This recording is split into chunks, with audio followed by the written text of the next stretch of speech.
Keberhasilan setan menggoda manusia. Quran Surah Al-A'raf ayat 16. Setan berkata, "Karena aku dinyatakan sesat, maka aku akan menggelincirkan manusia dari jalan yang lurus. Aku akan mendatangi manusia dari depan dan belakang, dari kiri dan kanan mereka.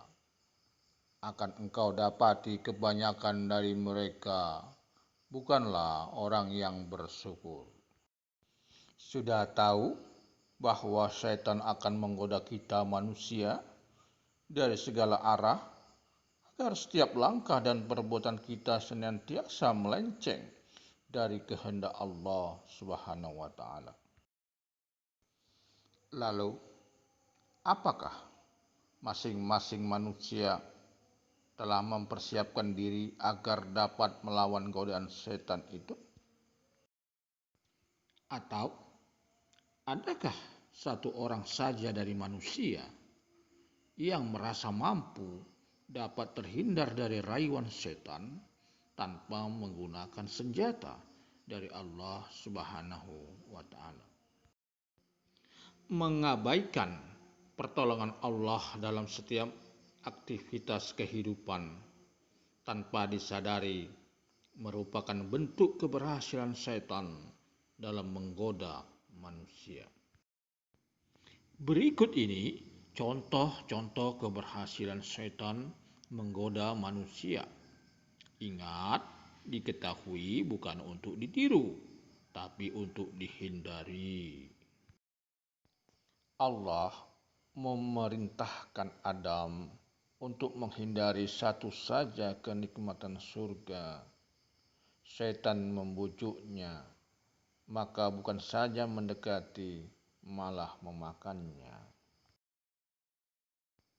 Syariat perkawinan pada waktu itu ialah harus nikah secara silang dengan saudara kembar yang lain.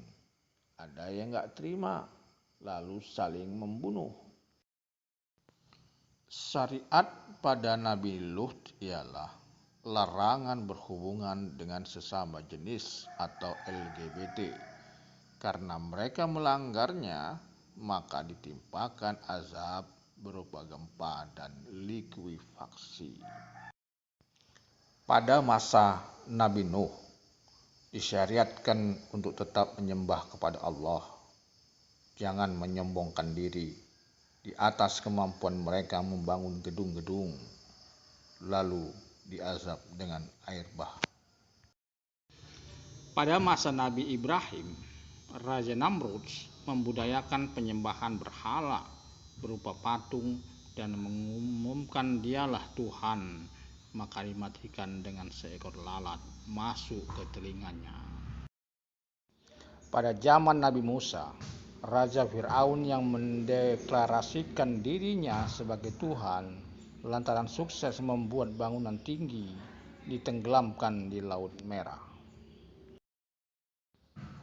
Sementara itu, Samiri membuat patung anak sapi untuk dijadikan sesembahan karena enggan menyembah kepada Allah sesuai ajakan Nabi Musa.